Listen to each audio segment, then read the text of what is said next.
Yudo Suwu is transported to another world steeped in ancient legends. Using the knowledge he gained from school and his smartphone, he gets the chance to level up, strategize for victory in wars, and become the leader of the Wolf Clan. So the anime begins with a woman takes a bath in an open lake, humming a tune surrounded by many tents. Meanwhile, Yudo sits on a rock nearby going through his phone. He is reading about the phalanx, a tightly packed formation of spearmen used in ancient Greece. The woman sneaks upon Yudo from behind and hugs him, calling his random sneaking out at night to be suspicious. So he defends himself, arguing that he was just researching, and she shouldn't startle him like that, especially with those huge bad anchors showing her S-tier flirting skills. The woman says it's her job to make his heart skip a beat, causing him to blush like a little princess. Yu is their patriarch, and they have an important battle awaiting them. The next day, the woman suggests that he shouldn't stay up too long, and Yudo agrees to get some rest standing by the lake. Yudo looks up at the stars and remarks that it is the only thing that is the same as his old world. So the next day, the awaited battle begins fiercely. The spearmen wait for the enemy in the Fang formation that their patriarch had researched about it. As night and it proves very successful, they gain a tactical advantage over the enemy who are just charging on their carriages, just to be immediately brought down and killed by the sharp spears. The formation stands firm, overwhelming the enemy attackers, while Yudo, accompanied by a woman, watches from behind his men. The tide is in their favor, and the woman calls him Big Brother and praises him for his genius strategy. Yudo, however, knows that the credit goes to the strategy of Alexander the Great and his phalanx. The woman doesn't know who Alexander is, and Yudo dismisses it, saying that he's just cheating. He orders his troops to charge and finish the already won battle. It has been 2 years since Yudo was summoned to aid Drasil, and this new world might reign supreme. 2 people killed each other over tiny pieces of land, and the weak were trampled by a stroke of luck. When Yudo entered this new world, whose language he didn't even know, he managed to rise to the rank of the patriarch of the Wolf Clan.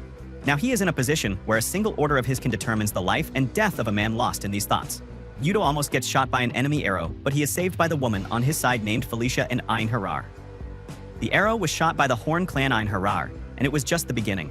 They fire a volley of arrows raining down from the sky. The patriarch and Felicia, however, are unbothered. Felicia jumps in front, and with a magical enhanced whip, she knocks all the arrows down, shielding the patriarch. Impressed by her skill, Yudo compliments her, saying that she'd make a great queen, turning her rise up a notch. Felicia remarks only if he'd be the king. Flirting aside, Yudo voices concern about Sigan, wondering if she's okay on the front lines of the battle. Felicia assures him that there's nothing to worry about. After all, she is the strongest wolf at the Red Clan. Right on cue, they find out that Sigan has defeated the Horn Clan commander. Sigrun returns victorious without a scratch, and Yudo offers her a reward, anything she desires. Flustered, Sigrun asks for a pat on the head, saying it's the greatest reward for her. He pats her head and Felicia laughs, playfully remarking that Sigan is just like a loyal dog. The both of them laughs about it, but Sigan gets mad, asking what is so funny about that. Yudo brushes it off and asks her about the patriarch of the Horn Clan. Sigonin informs him that she was captured by her. Knowing this, he orders his soldier to set up the tent so that the Tava chat with the patriarch of the Horn Clan. The tent. Yudo gets concerned when he sees that the patriarch of the Horn Clan, named Linnea, is so young. At any rate, they begin with introductions. He introduces himself as the patriarch of the Wolf Clan, and he gets straight to the point. He asks if she is willing to become his child, meaning that the Horn Clan will become his underlings. Linnea angrily refuses, saying that the mighty Horn Clan would never serve under lowly dogs like the Wolf Clan. Felicia, with a confident look, admits that their clan used to be weak, but now, under the guidance of Yudo, so they have become a force to be reckoned with. Linnea insults Yudo, calling him a weak twig, angering Sigan, who breaks a table with a single punch. Warning, warning, Lena to watch your mouth. Yudo, using a negotiation tactic, orders Felicia and Sigan to calm down and treat Linnea with respect when threatened. A person happily latches onto whoever offers them a helping hand. Sure enough, tactic worked, and Linnea apologized for her rudeness. Yudo makes a concession. Instead of making her his child, he offers her to become his sworn little sister, and making the Horn Clan a vassal of the Wolf Clan. Unlike becoming a child, becoming a younger sibling means that the clan will not be bound to absolute servitude. Linnea still hesitates, causing Yudo to threaten her. If she doesn't accept his offer, her city will be burned to the ground, and everyone in it slain, just like he did to the city of Van, defeated with tears in her eyes. So Linnea accepts and is escorted out.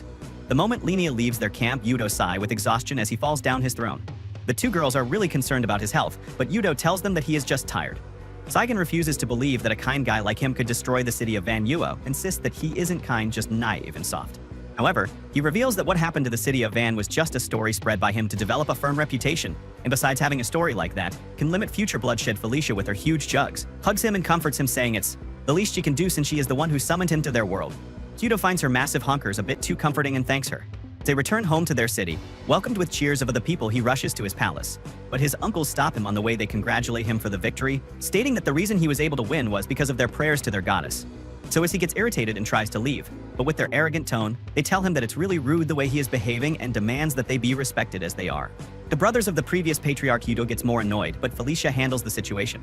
Rushing inside, Yudo, using his cell phone, calls his childhood friend Mitsuki in his own world.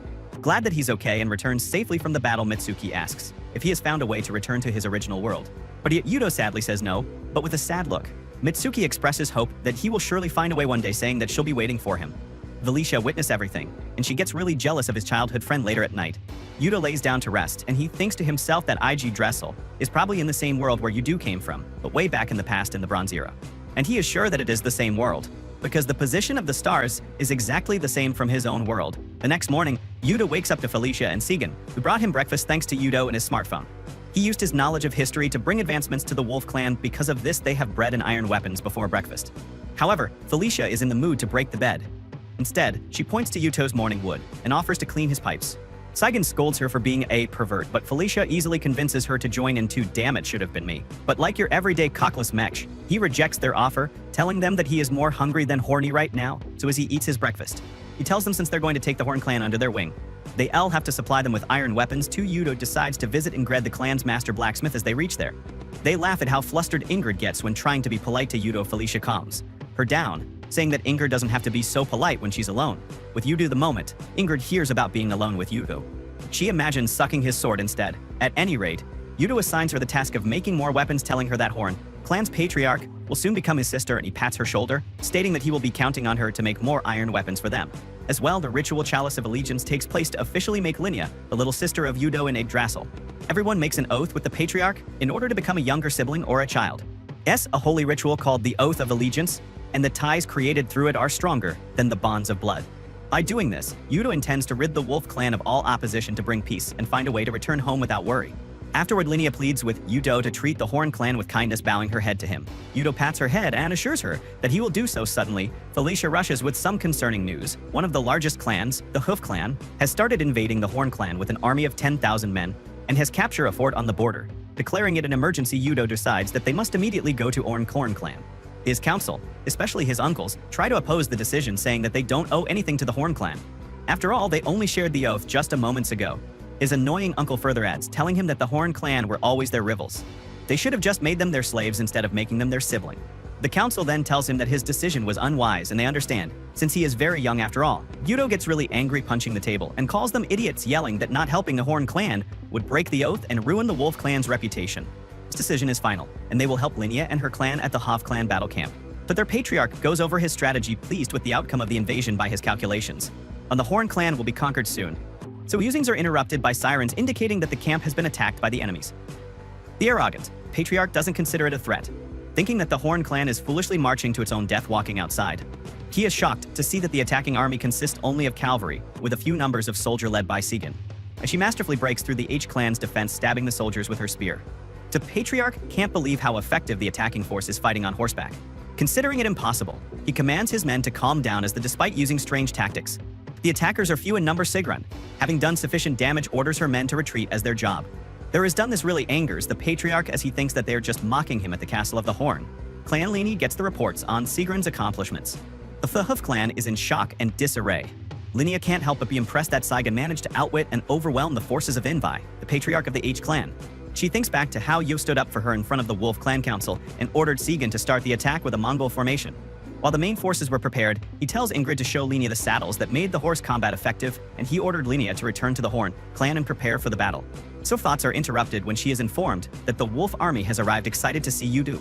As she rushes to welcome them, blushing red as a tomato, talking to Yuda makes her even more flustered, but she tries to cover it up by saying she's just excited about the battle that awaits them. Learning from Linnea that the enemies is about half a day away from them, Yuda instructs his army to rest, eat and drink a cup of wine if they want. Linnea finds this odd and questions him, stating that drinking right before the battle is unwise. But Yuda tells her a quote from Sons and explains that the soldiers can't fight fully. So if they're tired and hungry, besides they've already sent Sigrun to do as much damage as possible. Hearing the explanation, she folds over how smart he is, making her leak her floodgates. Invi and his men haven't slept a wink in 3 days, because whenever they try to rest, Sigrun and her cavalry unit would attack them to make matters worse. He gets the report that the main army is marching towards them. Invi orders his men to get ready for the battle, while Segan watches from afar thanks to Saigon. Env's men are already exhausted and struggle to put up a fight. The Wolf Clan army completely overwhelms them, slaughtering them like prey. Invi, however, sees it differently. He is confident that they can win and analyzes the Wolf Clan's attack formation. He notices that the tightly packed units are only strong in the front, spotting the weakness. He orders the chariots to attack from the flank. Linnea watches the battle unfold and is optimistic that they'll win. Sawyer informs her that enemy units are attacking them from the flank, but turns out that Yuta had anticipated it, and he is one step ahead. He instructed Lena right before the battle to be prepared for the flank attack. However, seeing Enbai and his troops charging towards her, she gets intimidated. The Horn clan paralyzes in fear, seeing how strong and big the patriarch of the Hoof clan looks, and he begins killing them with ease. She turns to Yudo for help, who unleashes his counterplan. As he already anticipated this as well, he orders Sigan to attack. She and her squad charge NV from behind, trapping them with no escape. The battle turns into a duel between Sigrun and Amy, having an iron weapon as well. He knocks Sigrun off her horse, thinking he has won one, but as he goes for the final blow, Sigrun draws her katana and cuts through his spear. Despite IGN's attempt to block the following attack, Sigan lands a fatal blow with her katana in his final moments. Igni praises her strength and says that he is glad to have died by her hand, hoping to meet her again in Valhalla. Sigan returns the favor, bowing as a sign of respect, with that she announces the Wolf clan's victory, and all their army cheers loudly to their victory. While Linnea drops to her knees, crying with tears of happiness. Yudo's back later in a room. Lini proposes again, and her insistence causes Yudo to question her motives. Why she is willing to abandon her title and let Yuo rule the Horn clan, and he thinks to himself, if this girl is from the Horn clan or the Horny clan sign, gets angry, thinking that she's trying to steal Yudo away from the Wolf clan. But Lini assures her that Yudo can rule both clans at the same time. Felicia considers the deal too good to be true, so Linnea, feeling intimidated, agrees to reveal everything. Usually patriarchs are selected based on merit and not lineage, which means that the strong is the one who should lead. But in the case of the Horn clan Linnea father, the previous patriarch loved her so much that he made her his heir. So many people questioned her validity, but to honor her father's wishes, Linnea took up the role she is unfit for. This is the reason why she was trembling in battle. That's why she thought if Yudo marries her and takes over the clan, she'll get to rest and the Lickla will end up in capable hands. She made a good point, but Yudo still hesitated. Seeing this, Felicia makes up an excuse to avoid answering on the spot, saying that they'll decide it with the council later. Felicia helps Yudo prepare for the victory ritual. Felicia brings up the proposal, saying that accepting it will bring him one step closer to becoming the ruler of the entire land called Alamar. Yudo rejects the idea and asks why Felicia brought it up. She reveals her worry that, once the Wolf clan is at peace, Yudo will return home. So she thought that if Yudo become the patriarch of the Horn clan, by marrying Linnea, he will have to cap fighting the surrounding country. Therefore, he'd stay there longer. Yudo comforts her and apologizes for bringing up his desire to go home in front of her. He thanks her for how she has supported him for 2 years and calls her his most trusted friend. She is sad to hear the word friend, but happily agrees to stop the wedding and continue supporting him. So the victory ritual starts off, and shortly after the celebrations start in full force. Both the Horn and the Wolf clan celebrate their victory with a feast. Yudo, dressed in jewelry, enjoys the food. Linnea takes a seat next to Yudo and tries to strike up a conversation. However, things have been awkward since her proposal, and she continually tries to get a response from him. They talk about the Horn clan's cuisine, and Yudo enjoys the meal. Linnea, in an attempt to get closer to him, tries to feed him, but Yudo hesitates. Rasmus from the Horn clan walks up and remarks that the two are already behaving like a couple. But when he gets embarrassed, revealing that it was Rasmus's idea to begin with as an attempt to bring them closer. Seeing this, Felicia comes to Yudo's rescue, and her genius idea to call off the wedding is to make Yudo look like a player. She sits close to him and whispers to Yudo to put an arm around her, causing Linnea to get jealous. But she claims that she doesn't mind because with a man as impressive as Yuo, it would be her duty to let him have his fun with other women. Suddenly, their attention gets diverted from this fiasco when two uninvited guests walk in through the door. So people look in shock, and Scene recognizes the young man to be Steiner, the patriarch of the Lightning clan, and he is accompanied by the old man who is a priest of the Astura Empire that rules over Yggdrasil. Yudo had heard of him as the king. So with the heart of a tiger, and things got tense. Rasmus demands to know why Steiner is there. Stur brushes their concerns off, saying he's just there to congratulate Yudo on his victory. Rasmus takes offense to this and draws his sword, as Stur was the one who killed their previous patriarch. The four things get violent. So the old priest says that Steiner is his guest, and Rasmus had no choice but backs off. Steiner mocks Rasmus, calling him an obedient dog, and in a flash steps in close to him, which surprises everyone to get his threat across. He makes it clear that he is only there to talk to Yudo using his second rune Enjoler. He destroys Rasmus's sword with just a flick. His superhuman movement speed comes from his first rune. Udo is shocked that a person can possess 2 runes. Linnea reveals that Steiner is one of at most 3 people in Yggdrasil who have 2 runes. Steiner continues his shenanigans with San and Linnea as his next targets. He mocks Linnea, and when she tries to lash out, Yudo stops her with an angry expression. He demands that Steiner better get to the point instead of harassing others. Seeing his stern and serious face, Steiner gets a bit of cold shiver, so he inquires about Yude's name and says he won't forget it, as he has taken a liking to his confidence. Seeing Yue as a rival, he gets excited and leaves peacefully. Having made his presence clear, he may behave oddly, but Yudo discerns that he is strong on their way back. Steiner agrees to the priest's request to fight Yuto on their behalf, because Yuo was even more than he expected later at night. Yudo calls Muki again, who yells at him for being so out of touch. He could have just texted her. At least she got so worried that Yudo had gone to war and hadn't contacted her for 3 weeks afterward. But she's really glad that Yudo is alive and starts crying. Yuo comforts her and apologizes for not staying in contact the next day. Felicia and Yuo tour the city. Walking through the market, Felicia comments Yudo that they have prospered a lot in their economy. Thanks to him inventing papers. He brushes it off, telling her that he just cheated. But as they are walking, they see a man selling a mother and her daughter as slaves. Seeing their poor condition, Yudo buys them both and orders a guard to take them to the palace and make sure they are taken care of back at the palace. Yudo's desk is stacked with paperwork as an aftermath of conquering the Horn and Hoof clan. He begins working on them with the help of Felicia, but something else arises. Sigrun informs them that envoys from the Claw clan have arrived and requested an audience with Yudo before Sigrun could take Yudo to the audience chamber. But guests from the Claw clan come in behind Sigun, their twin sisters, Almartina and Christina, the princesses of the Claw clan. After a little bickering, the two of them start over. They formally present their request. They were sent by their patriarch Botvid to become the wives of Yudo. Yudo gets shocked upon hearing this, and like a cockless Mick again, he immediately rejects the proposal and nicely asks them to leave. But the sisters throw a weird tantrum after Yudo rejects them. Christina reveals that it is just a test. She knows everything about him, including the truth about the massacre, Advan, the proposal he got from the patriarch of the Horn. They know how kind he is, as well as they saw him helping the slaves in the market. Today, she then reveals that she and her sister wish to become his sworn daughters, as they had deemed him to be the greatest patriarch in IG. Dressel Yuo. Doesn't he trust them at thinking that are probably still hiding something, so he tells them to bring him something to prove themselves. While elsewhere, Linnea has been having dreams about Yudo, accepting her proposal and getting intimate. One such night, she's awoken from her dreams by a guard who informs her that Yudo is visiting for inspection. Hearing this, she gets really excited. Yudo and Felicia travel by carriage. And accompanied by Christina and Albertina, the two show off their wind-controlling runes that allow them to travel faster by canceling out the headwind and generating tailwinds to boost their carriage. Yudo is impressed, stating that this will be very useful in battle, but sadly they tell him that they can't do that. Since they could only control the wind around their immediate area, only they reach the outskirts of the town of Gimmel. Sooner than expected, Albertina gets hungry and Christina eats a piece of bread that she saved earlier in front of her, causing her to cry. For Yudo calms her down and offers to buy her food once they get into the town. The town is known for its high agriculture productivity, but has been facing trouble. So lately, Odo proposes to Rasmus of introducing a new system of agriculture, but the people there are accustomed to their own ways. They have been ruled over by the Horn clan for a long time and are not willing to change, especially because of another clan. But if the Wolf clan just barges in and tries to introduce new things, the people would just ignore them. Thankfully, Linnea arrives and is glad to see Yudo. She came because she was worried that the people of the town might not accept Yuo.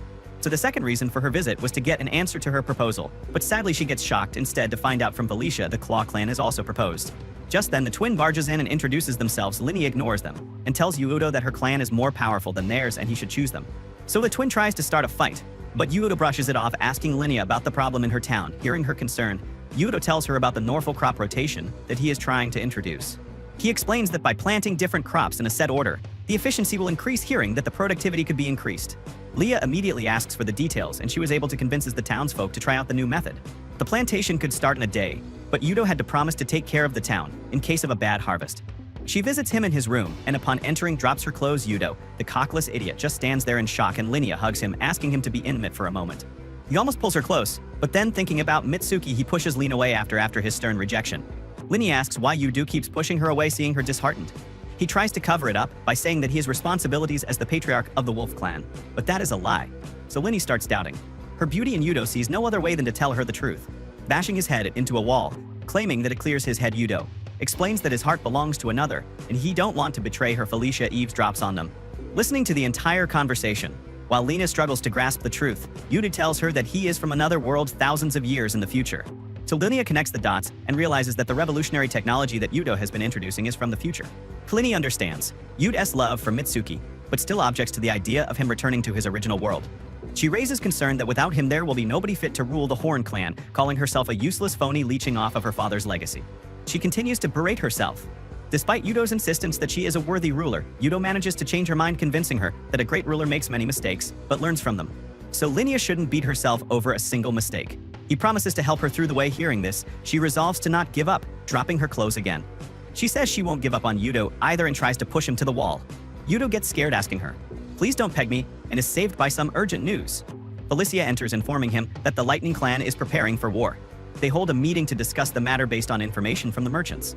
The Lightning Clan is buying weapons to use against the Wolf Clan. Christina insists that Yudo should let them go to spy on the Lightning Clan, but Yudo rejects the idea as it's too dangerous. Christina decides to show off their strength, ordering the sleeping Albertina to capture a man sitting next to Yudo. In a flash, Albertina appears behind the man with a knife to his neck. Christina explains that, though they are not useful on the battlefield, so their skills are plenty good to be escorts or assassins, assuring Yudo that they can handle the spying mission. Yudo agrees to send them in return. Christina asks him that he'll have to make an oath with the Claw clan the next day. Yudo scouts the enemy borders that are divided by a river, deciding to use another historic tactic. He asks Linnea for her help, and she gladly agrees later. He talks to Mitsuki, informing her that he'll be fighting another war. They talk about the idiot, Steiner's motives, and Yudo promises that he'll come back alive. Yudo holds a war council to try and determine Steiner's motives, but nothing plausible comes up. Seon had already started preparations for war against the Lightning Clan, who had not lost a single battle since Steiner became their patriarch.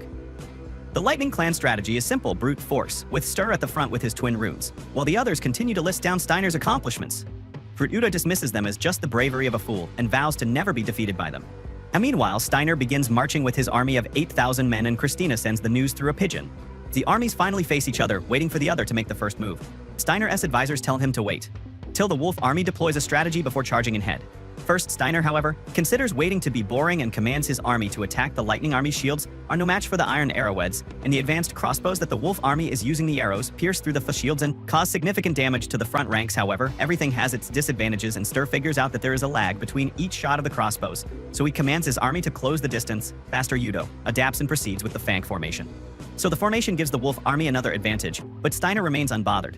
Woody divides his army into 3 parts, him leading the charge in the middle. His right-hand man Ving will be leading the left flank, and the right flank will be led by his strategist Yudo decides to employ the Wolf clan's most successful strategy to send in Segon with her horseback unit. While the phalanx piss the enemy down, Sign sees the signal and charges down with her squad. She faces off against the unit led by the strategist of the Lightning Clan. Things go in her favor, and she almost manages to land the final blow on him till Steiner arrives. Parrying her attack with his hammer, Steiner pushes her on the defensive and breaks her spear. Seon manages to draw her katana just in the nick of time before Stur unleashes a flurry of attacks. Her hands start trembling from the strength and weight of Steiner's hammer, so being too overwhelmed by his attacks, she decides to not be stubborn and wisely retreats with her squad. Steiner then sets his sights on the Wolf army's front lines and charges straight in on his chariot. Yudo regards it as a stupid move and is sure that the phalanx will defeat. Steiner, however, to his dismay, the phalanx is bested by Steiner, who jumps off his carriage and begins pummeling the soldiers with his hammer. Scary advises Yudo to retreat as the phalanx is falling apart. Seeing no other option, Yudo agrees to retreat, while Scarier watches their back. The orders are issued, but Steiner has no intention of letting the Wolf army retreat, so he rushes to attack them and swings his hammer at Scarier, who deflects it with ease. He even manages to scratch Steiner, impressing him. Steiner hails Scarier as the strongest in the Wolf clan, even stronger than Seon, and challenges him to add. Scarier, wishing to avoid the spotlight, rejects the fight, announces to the Lightning army that the weapons lying on the battlefield are made out of iron. So if the Lightning army takes the weapons and retreats, they'll be rich, and they will never have to work again. Scarier then retreats, while the enemy soldiers greedily grapple the weapons which made Yudo easily escape from their clutches. Stur tries to chase after them on their own, but on his strategist's advice, Steiner agrees to stay back and replenish his energy, while Ving pursues the fleeing Wolf army. But then later the color leaves Steiner's face when he finds out that Ving is dead. He died in a duel with Scarier. Steiner falls to the ground in his frustration and anger. He kicks away his strategist, since it was his plan that led to Ving's death, but eventually calms down. The Lightning Clan army is in disarray, so Steiner leads a unit to catch the Wolf army, who have already crossed the river. As he gets there, he gets in another brief duel with Scarier. As he figures out that Scarier's skill is parrying and a scarfer retreat back, he gets really angry, and in his anger, Stur orders his men to cross the river, and Yudo smiles, pointing that everything is going according to his plan. The moment Stur and his men try to cross the river, they are met with a volley of arrows. Only Stur manages to escape the trap and cross the river there. However, he is met by Scarier, Segon, Felicia, and 4 of Horn Clan's most powerful Irherrer. All of them are ready to ambush and defeat him. Scarier tells Steiner that the reason he got cornered is because he was too strong and his own army couldn't keep up with him. Getting angrier, Steiner activates his runes and swiftly defeats the 7 inner jar that had cornered him. He boasts his power that he is the strongest man, and no matter what traps they set for him, he will just rip it with his jaw. Scarier laughs at him and reveals that their job was only to keep him there, and occupied all 7 of them quickly. Escape on chariots as a huge tidal wave comes from the river and drags Stur with it. They tell him splish splash bye-bye trash, and this was Yuto's plan, another strategy he copied from history to lure the enemy into crossing the river, and then, with the help of Linnea, release all the water from the dams that she convinced the townsfolk to build. Yuto expresses his disdain for the now defeated Stur. He had impressive power, but he never did anything to earn that power, and became arrogant as a result of it. That's why Yudo got really mad at Stan's arrogance, as it reminded Yuo of his past self. Meanwhile, lying by the riverbank, Stur survives and admits his defeat, being too injured to even move. Some time passes, and Yudo calls Mitsuki to tell her that he won. She got worried when Yudo took longer than expected to call her, but he assured her that he was just busy. Even after winning the war, he had to appoint someone to rule over the Lightning Clan reward, so the soldiers and compensate the families of those who had fallen in battle. She cuts him off and asks when he'll return. Yudo still has no promising leads, but he assures her that he'll find a way to return home. As now the Wolf Clan is much bigger and stronger, and he will be getting his chance to do more. But to research in more places later, Yudo works with Ingrid to make glass cups, but the task proves to be much harder than it looks after some failed attempts. Yudo gives Ingrid a chance, but she keeps getting flustered over being so close to him. Her imagination runs wild thinking about some weird HTI fiction, but she manages to make a glass cup. Yudo is glad that they can produce it soon. Which meanwhile, Yudo's council holds a meeting without him to discuss something important, and even the slave child was called to take part in the meeting, since they know that Yua likes her once all of the Einar jars have gathered. Before we talk about how Yua possesses great wisdom, knowledge, and excellent political and military skills. Despite all of this, he stays humble and works hard, so as a thank you for all the success he has brought to the Wolf Clan, they want to give him some time to rest and relax. They suggest taking him on a vacation to the foothills of Mount Seri.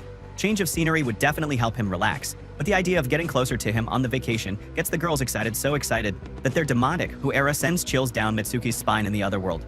Yudo tries to refuse, but the girls leave him. No choice but to accept. They prepare for the trip, and Yudo leaves Joran in charge of the capital till he returns. The trip starts off calmly. But later, they all apologize and explain that since Yudo would one day leave, they wanted to serve him to the best of the ability. Yudo forgives them and allows them to serve him on the condition that they keep their clothes on immediately. Felicia thinks of another perverted idea and offers to give Yudo a massage before he can reject them. The rest of them jump onto him and begin their massage getting back home after the vacation. Yudo completes the chalice ritual with Albertina and Christina since Essie lost her katana. In the battle with Stir, Ingrid makes another katana for her. However, Sigun is dispirited that she lost the battle. So moreover, Yudo made her previous katana, so she considers it special, initially. Ingrid takes offense thinking that Seam doesn't like her creation, but she sympathizes with her as she learns that Sigrun feels more confident when she fought with that katana as she thinks that Yudo is fighting alongside her protecting her back before she can wallow in her misery. Tomorrow Yudo and Felicia show up. A merchant had found the blade of San's previous sword, and Yudo bought it from him. So sent it to Ingrid to fix the katana, and Sigun is overjoyed. Tears of joy flow down her eyes as she takes hold of the katana. Afterward, they go to the market, and it turns out that the glass cups are a huge success. People are lining up to buy them, and the Wolf Clan has now gotten much wealthier, completely different from the poverty-stricken days 2 years ago. While they eat dessert and think about what to do with all the extra wealthy Pyria, the slave girl, whom Yudo took under his wing, shows up. She serves Yudo out of a desire to repay him, but Yudo treats her with kindness and respect. He offers her some dessert, but she rejects, telling him that she can eat something so lavish. But Yudo manages to convince her, and she cries tears of joy after eating it, as it reminded her of the time she used to enjoy food like this with her parents. With that, he asks Aya to read the signs display on the shop, and as she reads it, he was really impressed by her. So he gives all the sweets that he had, thanking her for giving him an idea. Later, he tells the girls that he will make education compulsory for the Wolf Clan, and they will use their excessive wealth to fund it by educating the people and increasing the literacy rates. He intends to foster a more talented Wolf Clan. So all the expenses will be taken care of by the Wolf Clan, and education will be free. In the past, Felicia and Sigun play by the lake, catching fish and just running around. So along with other women from the Wolf Clan, Yuto and another guy, Lur, Felicia's brother, watch from afar and admire them. Caring deeply for Felicia and having immense respect for Yuto, Lur told him to not hurt Felicia and never make her cry, threatening to kill him. So if he does so, Yuto explained to him again that he has a girl he likes back home in Japan, so he won't be marrying Felicia. The previous patriarch of the Wolf Clan was Felicia, and's father having gotten older. He apologized to the rest of the clan for not being able to lead them effectively. So he had led the Wolf Clan in a war in which they barely managed to emerge victorious thanks to Yudo and Lober. What the Wolf Clan needed was a new, younger, and wiser patriarch, so getting up from his seat, he appointed Yudo as the next patriarch. Yudo insists against the decision, as he only wants to go home, but the previous patriarch says that Yudo will have to postpone the plan to return home for a while. So he named Yudo his heir, despite Later standing right next to him, and who thought that he will be the next patriarch. Later gets angry at Yudo's refusal to take the role of the patriarch and sees it as an act. He thinks Yudo is just refusing the role to make it seem like he doesn't want it, but in reality is ecstatic about it. Loper's dream was to be the next patriarch, but that had been stolen away by Yudo in his impulsive anger. But he draws his sword and swings at Yudo, trying to kill him. To his dismay, his father, the previous patriarch, gets in the way and blocks the fatal swing with his own body. He coughs blood and falls to the ground. Chaos ensues and Lothar runs away, realizing that he has just killed his own father in his final moments. The previous patriarch told Yudo to take care of the Wolf Clan, and if Yudo returns home, and then to make later than as patriarch. Afterward, Yudo wakes up from his terrible dream, having to relive the painful memories of his unwilling ascension to the rank of patriarch. So wakes up muttering Loper's name, upsetting Felicia, but before they can talk about it, Albertina and Christina walk in, throwing another tantrum. Getting to the point, Christina tells him she has some news. A nomadic tribe named the Panther Clan had attacked the Hove Clan and won, but the main problem is the tactics they used the battle. Apparently, they had a cavalry that fired off fire arrows, demolishing the enemies with tactics from the future. Yudo figures that only Lothar could have used such advanced tactics, as his rune allowed him to copy any technology. PH confirms this by revealing that She had recently gotten a letter from Letter asking her to leave Yudo and join him instead, as he is the patriarch of the Panther clan. Now she apologizes for not reporting this earlier. Yudo calms her down and decides that the best thing to do is pretend that he still doesn't know about the letter and send a friendship letter to Loader Felicia. Writes a letter back to her as well, professing that her loyalty only lies with Yudo at night. Yudo does some research on his phone and calls Mitsuki to confide in her. He expresses that he doesn't want to fight Lober, as he still considers him a brother. However, if matters get worse, he will have to fight the Panther clan in the Panther clan camps. Dur reads the letter Felicia wrote but believes that it is a false letter written by Yudo, discarding it. He resolves to take revenge on Yudo and take back everything.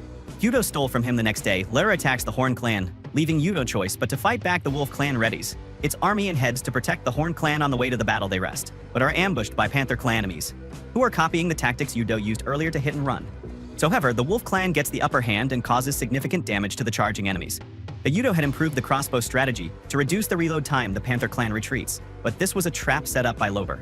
He tricked Yudo into thinking that the main army was elsewhere and lowered his guard shortly after the full Panther army surrounds the Wolf army.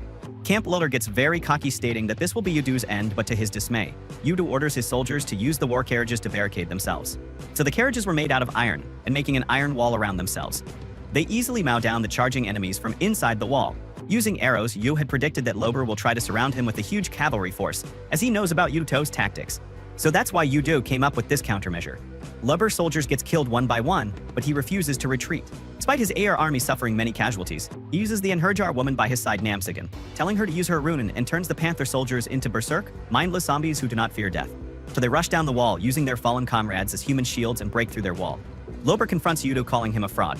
He draws his weapon to fulfill his lust for revenge, but Felicia stands in front of Yudo to protect him. Adder hesitates a bit but decides to strike her anyways. But luckily Yudo is able to save her life, and shortly after Segan arrives on a camel. Pushing the Panther army back, the horses get startled at the sight of the side of camels and run away with the Panther army. This forced retreat causes Lober to lose. Somehow he manages to escape, swearing that he will kill him the next time. Later that evening, Yudo explained to Sigrun that this was his strategy to defeat the cavalry. Horses hate the scent of camels, so he used that to drive them away, but Yudo gets really worried about the berserker magic. So the winter is arriving soon, and things are already getting colder. Felicia remarks that it could snow at any moment. Even her attempt to show off her skirt being blown away by the wind was ignored by him, as he is too focused on the cold. At any rate, she informs him that they prepared something in his office. Yudo is glad to find out that the Katatsu, a table covered by a heavy blanket and heated by fire underneath, is ready. He enjoys the warmth while working, while Felicia immediately falls asleep from the comfortable heat at school. Eri has been having a tea time trying to make friends, as the kids seem to be ignoring her the next day. The Sea Furia brings some drinks to Yudo's office and he asks her to sit with them. They take a little break from work, and Yudo asks Aria how her school is going, not wanting to worry Yudo. She lies and says that everything is going fine and the kids are treating her well. Yudo suspects it to be a lie and decides to see for himself using Christina's help. He renders himself invisible and peeks into the school to see what's really going on. His hunch proves right, as all the kids are ignoring Aperia, who just sits there. Timidly, Yudo tries to figure out a solution, but Christina advises him against just barging in and offers to help. Instead, the next day, Christina and Albertina are enrolled in the school. They introduce themselves as blood daughters of the Claw clan and sworn daughters of Yudo, gaining a good reputation. Then they sit with Aria and treat her like a slave, ordering her around. On seeing this, a girl in their class gets really annoyed. Later, Christina reports back to Yudo, and turns out the problem started because of him. The class is ruled by a popular kid who is telling everyone else to ignore Aperia on purpose. The reason is that, on the first day, Yudo went with Aria and gave her all the attention this caused. So the other girls to be jealous, especially the queen of the classroom, Christina, comes up with a solution. But she quickly becomes the new queen of the class, gaining popularity. And since Aria is her close companion, the others can't keep ignoring her quickly. The dynamic shifts, and the previous queen is the one who keeps getting ignored by everyone upset. She sits alone on the verge of tears. So this becomes unbearable for the kind-hearted Aperia, who offers a hand of friendship to the previous queen. Despite being ignored by her, Aperia invites her to come with them, saying that it is more fun when everyone's together, seeing her kindness. The girl is moved to tears and finally accepts her friendship after multiple attempts to push her away. So the problem is resolved, though Christina and Albertina continue to go to school because Albertina, the dumb idiot, needs to learn how to read and write properly. Later, Yudo calls Muki and wishes her a Merry Christmas. They talk about how an Yggdrasil Jesus hadn't even been born, yet so no one would give presents to him. Moreover, Yudo talks about what kind of presents one could give anyway in Yggdrasil, but their call is cut short, as Yudo's phone runs out of battery the next day. Ingrid walks into Yo's office fuming with anger. Yudo had plans to make something with her in the smithy, but he forgot. It turns out that he had promised Ingrid to blow glass with her, and he immediately tells her sorry for forgetting. Felicia remarks that she didn't know of any such plans, but Yudo quickly brushes her off and tells her to take care of the office matters till he returns. Freaking out on his way to the smithy, he comes across Sigan, who insists on coming with him. He tells her no, causing her to wonder if Yuo is upset with her. They even end up crossing paths with Albertine and Christina and manage to refuse them. Despite their desire to see the smithy inside, Yudo finally reveals to Ingrid that he wants to make handmade glass presents for Felicia and Sigun, as their birthday is coming up. This causes Ingrid to get mad with jealousy since she's spending all day helping him to make presents for other women. However, the thought of getting closer to Yudo fixes her mood. They begin making the presents, and Ingrid takes every chance. She can get to try and win Yudo over. They blow into a pipe trying to make glass, but Ingrid wishes to blow his pipe instead. Sadly, all her attempts get ignored. Meanwhile, Albertine and Christina stand outside desperately trying to see what Yudo is making once they're done. Yudo grabs Ingrid and says that he has something important to tell her, something he can't say in front of the others. This gets Ingrid all excited, and to her dismay, Yudo tells her to be more ladylike. But she gets mad and punches him the next morning. Yudo gives her a necklace he made from the leftover glass to apologize for making her mad. Ingrid blushes and gladly accepts the present, though the only present she really wants is Yudo. Meanwhile, at Loper's palace, Alexis, the Empire's priest, approaches him with a proposal, for he wants Lauter to make an oath with the Lightning Clan and defeat the Wolf Clan. According to them, the Empire must protect order, and the Wolf Clan is actively disrupting that order. Dur accepts the offer on the condition that they'll be oath brothers of equal standing. Cyan wakes up and begins her morning training. On her way back, she runs into Felicia, who is preparing breakfast for Yudo. Noticing fish a massive honker, Sigun asks how she got them to be so big, but then immediately covers it up. What a balloons that big would get in the way. The two just stand there wondering what size Yudo prefers and what is considered normal in his world. Back in Yudo's world, Mitsuki is at school eating lunch with her friend Ruri. After some casual harassment, Ruri compliments Mitsuki's cooking skills and remarks that she's obviously in love. She immediately links it to Yudo, mentioning how he is really weird for disappearing and leaving Mitsuki hanging for no reason. Mitsuki tries defending him as he's trying hard to find a way back home, but Ruri disregards it. So Mitsuki gets upset, and Ruri, guessing that they'll both be alone for New Year, invites her to her home. She adds that her cousin Saya, who has a doctorate in archaeology, will be there too. Hearing this, Mitsuki wonders if Saya could provide some clues to help Yudo return, and agrees. And on New Year's Eve, Mitsuki goes to visit them. Upon entering, she meets Saya, who is very excited to hear all about Yudo and the bizarre world he has been transported to. Mitsuki wonders if Saya believes her or not, and Saya clarifies that she is willing to hear the details and decide later. Though one thing is for sure, she is beyond intrigued. After hearing the gist of it, Saya comments that Yggdrasil, a Bronze Age world, is too detailed to be just a made-up story. So there's some merit to it being taken seriously. Makes Mitsuki happy, but Saya needs more details, since Essel has a lot of words from Norse mythology. So tries to connect the two, though the stories match at times, they also differ a lot. Udo mentioned the same to Mitsuki earlier, which is why none of his research has worked. Saya begins pointing out the similarities. Udo's title, the infamous wolf, is another name for Fenrir. Steiner with his Mjolnir run is linked to Thor. Steiner's defeat by the river is similar to how the giant snake fought Thor and during Ragnarok flooded the land. Moreover, Udo's name can be used to make the word Suder, a giant called the Black One who attacked Asgard and destroyed all 9 realms, meaning that Udo is the giant who destroyed all the 9 realms. Even Mitsuki's full name is similar to the name of Sutwife. Samara Saya speculates that Udo is forming the original Norse mythology through his actions. Mitsuki begins shaking in fear when she realizes that at the end of the myths, Vanera and the giant snaky man Gander die. She begins panicking at the thought that Udo might die, and Saya tries to calm her down, saying that they can't know for certain. The Norse mythology was transmitted orally, so nobody knows which parts are actually true, meaning there's a chance Udo might not die. Meanwhile, Udo tried to call her, but she couldn't pick up as she wasn't home. Afterward, Udo walks down the hallway and comes across Scarfer. They go to his room to discuss something important. Sigra eavesdrops from outside the room. Udo pours a drink for Scarier, and Scarf thinks to himself, damn bro, that's zesty. As hell, Udo gets to the point. He wants Scarier to punch him as hard as possible as a punishment for messing up in the fight with the Panther clan. Due to his momentary hesitation, Loper was able to breach their wall, and they lost the lives of many good men. Scarier has a different perspective. According to him, without Udo, they wouldn't be able to survive with so few casualties. In fact, Udo is an excellent patriarch. However, he still feels guilty because even after losing so many lives, he is only thinking about returning home. Scarier consoles him, saying that he is too young to carry every burden, and hands him a drink too. So he tells Scarier to keep an eye on Sigan and be by her side. Having heard all this, Sigan walks away. On the way, she comes across Felicia, who asks for Rishidos and Malera that the girls are making a cape with the Wolf Clan insignia sewn on the back. They want to thank Udo for his efforts through this gift. She gladly agrees, and the girls continue sewing the details parts. Meanwhile, Loper's frustration and anger are at their peak. So he remembers the whole incident of his father's death and considers Udo an illegitimate. Patriarch Sigun tells him that she found a way to send Udo back to his world and get rid of him. But Loper refuses the idea, hent on killing Udo. Just then a rare event happens where Mitsuki calls him for the first time, and so he expresses how worried he was about her when she didn't pick up his call earlier, and Mitsuki mentions that she wanted to be the first person he talked to on the new year. That's why she called, seeing Udo's worry. She tells him everything she learned from Saya. He's intrigued and decides to continue the research. Then Mitsuki tries to confess something to him, but like a controlling simp, he continues to ask her, so if there were boy in the place she's hanging today. Mitsuki says the moon is beautiful. Isn't it confessing her love to him, but being the two brain cell? This having dumb babo he doesn't understand it. Mookie calls him stupid and his phone runs out of battery later. Yudo goes for a walk in the night and Christina and Albertine join him along the way they walk through the quiet city. When suddenly some commotion draws their eyes, they rush to investigate and find out that some woman is taunting the local folk who are raring for a fight. Yudo controls the situation, but is shocked to see that the woman looks a lot like Mitsuki. The girl who looks exactly like Mitsuki performs a prayer referring to herself as the divine Emperor Sigoda, the true heir of the Holy Empire. Under the moonlight, she prays for a bountiful harvest done with the New Year's prayer. She thinks about her home. Yudo returns to his palace and finds Felicia waiting for him at the door. Slightly angry, Felicia mentions that she is supposed to be his bodyguard instead of Christina. Yudo calms her down and asks for the guest room to be prepared. Seeing Sigoda, Felicia mistakes her for Mitsuki and asks how she got to their world. Sigoda introduces herself as Leah, a princess of the Jarl clan, who is one of the 3 great families of the Holy Empire. She was traveling in secret, but due to the commotion, Yudo decided to keep her as the Wolf Clan's guest. When looking around, Leah finds the Wolf Clan palace to be more of a dump, not at all comparable to the Imperial palaces. Eustace, she asks Yudo for permission to look around the palace and Yudo happily grants it. Christina offers to go back and inform Lee's guards about the situation and bring them over too on her way. She calls out Sign, who had been acting as hidden a bodyguard for Yudo. All this time Christina had spotted her, but Yudo was oblivious. That Sign was watching over them. Christina asks for San's opinion on Lee. Soon says that Lee is definitely very powerful, but her skills seem to be unrefined. Christina agrees but mentions that even if she caught Leah off guard, she wouldn't be able to defeat her. Lefa is no mere princess, but since she poses no direct threat to Yudo, the girls pay no further attention. The next day, while Yudo is working in his office, Felicia rushes to inform her that Lee is trying to enter the workshop.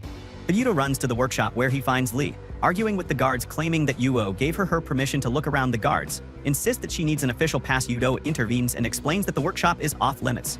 Only the Wolf Clan members can enter. The loud argument bothers Ingrid, and she comes out of the workshop to inquire. Seeing Lee and Gred, Salsa mistakes her to be Mitsuki and asks how and why she came to their world. Leah asks why she keeps being mistaken for Mitsuki and what Ingrid meant by their world. Yudo tries to awkwardly explain that he is from another world. Leah asks for more details and Yudo explains that he was looking into a holy mirror that was made out of elven copper and was transported to this world, where Felicia was performing the hidden magic called Glear.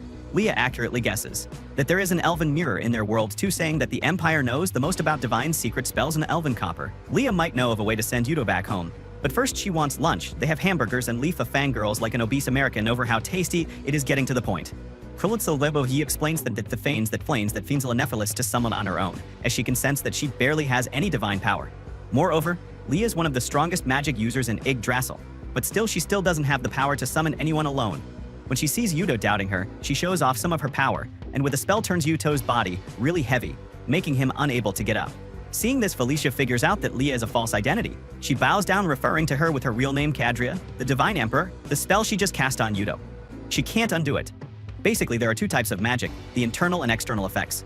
What she just cast was an internal magic, and it requires an external magic to dispel it.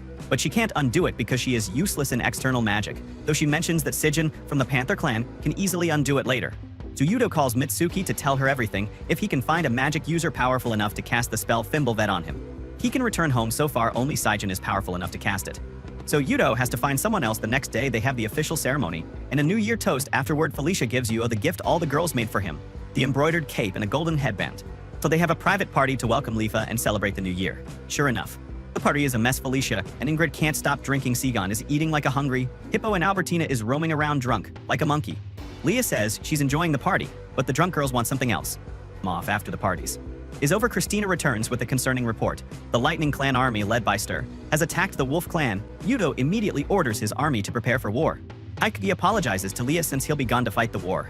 Or Leah understands his responsibilities and as a thank you for letting her stay for so long, she pulls him in for a kiss. The other girls watch in horror as Lee kisses him for good luck in battle. Yudo's plan is to lure Stir out, but this time the battle starts differently. Stir is on horseback, and the Lightning Army has iron weapons. Even Yudo's Iron Wall of War wagons is ripped apart by Steiner. Yudo guesses that the Panther clan has colluded with Steiner to give him these advanced weapons, though unexpected, Yudo's plan remains intact. They lure the enemy forces in and quickly surround them from all sides with San and Scarier. Leading the 2 flank units, Steiner is impressed by Yudo's tactics and orders his men to rush forward. So if they retreat backward, they'll be crushed. Steiner leads his army forward, opening up a path with brute force. Sigun faces him and quickly kills his horse, ready for a duel. Steiner is excited to fight her again. The enemy forces continue to force their way out and Yudo as to not pursue the fleeing enemy. Things take a turn for the worse when Christina comes bearing terrible news. An army of 10,000 soldiers is coming from the south, led by Lober. Meanwhile, Stur and Segan fight a fierce duel. Scary joins in to help San, but Stur remains unbothered.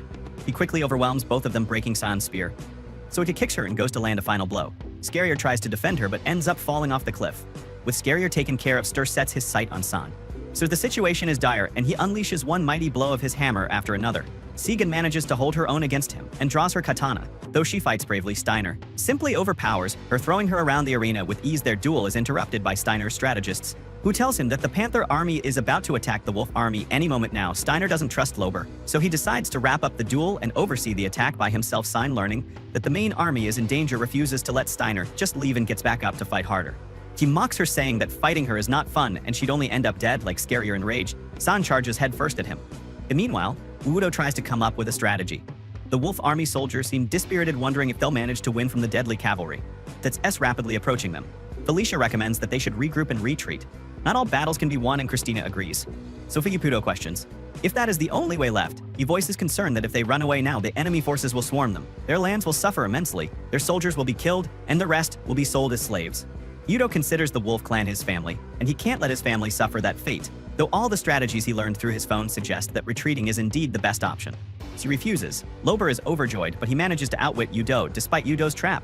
He manages to corner him and riles up his army to attack with aggression. Udo is struggling to come up with his counterplan. He remarks that if he had the kind of strength that Steiner does, he could win by brute force. This thought leads to an epiphany, and Udo finally has an idea. They rush to the front lines. Meanwhile, the Panther army attacks and begins slaughtering the Wolf army. The Wolf soldiers begin giving up, deeming it hopeless to win against such a huge army. Udo arrives at the front and orders them to stand proud, as they're the champions of the Wolf clan. She tells them to rebuild the iron walls, as they haven't lost yet. Hearing the patriarch speak ignites the soldiers, and the morale instantly increases. Udo's idea was to boost morale by fighting alongside his soldiers on the front lines. The way Steiner did, despite being a risky wager, the ideal worked and the soldiers began resisting the Panther army. Lober refuses to back down and announces a reward for whoever captures Udo. Unflinching Yo-Yo asks his men to put their trust in him and fight. The Wolf army sees Udo as their saviors now, who brought unprecedented prosperity to the clan. They manage to push back the Panther army, much to her dismay. Meanwhile, San is trying her best, desperately trying to hold off Steiner. So continues to toy with her, but when he finds out that Udo is fighting on the front lines, he quickly pushes Sigrin with his hammer and rushes to get to him. The Sigrin refuses to let him leave and continues to attack on some mega gay. __. Steiner says only one man can satisfy him, and that's Udo, because he is the first man who has defeated him. So he gives his final warning for San to back off.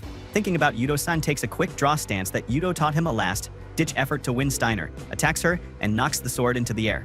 She dashes backwards and Steiner thinks that she's defenseless. Now he charges in for a final attack, but the sword that he knocked in the air lands directly in front of San. She takes the sword and slashes him on the front. Udo finds out that the Wolf Memple squad has taken control of the fort. So now he orders his men to counterattack. Udo's plan is finally back in action. So he never intended to fight him head-on. His goal was always to cut off Stur supply lines in his escape route. For the injured, Stur orders his men to retreat, while he holds the Wolf army at bay, telling Sigrin that he sends his regards to her predecessors, and he walks to the battlefield to fight the Wolf army alone. Segan rushes to where Scarier fell off, and is glad to find out that he's still alive on the front lines. The Panther army retreats in fear, while Lober struggles to believe that he's still lost. So he decides to take matters into his own hands and asks Segan to open up a path to Udo, using her spell songs. Lober gallops over to Udo, and thanks to Sign, nobody stops him. He draws his sword and immediately attacks Udo, intending to kill him there, and then Felicia saves Udo, but is kicked away by Lair, who accuses Udo of being too weak to fight on his own. Unwilling to leave Felicia, Udo draws his sword and faces Lober. They clash swords, and Udo somehow manages to knock him out cold. However, the trouble is far from over as Segan casts Fimbulvet spell and Udo's body begins disappearing.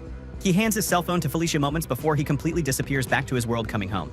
Mitsuki finds that Udo has finally returned. Mitsuki is overjoyed to see Udo, and she hugs him with tears rolling down her eyes.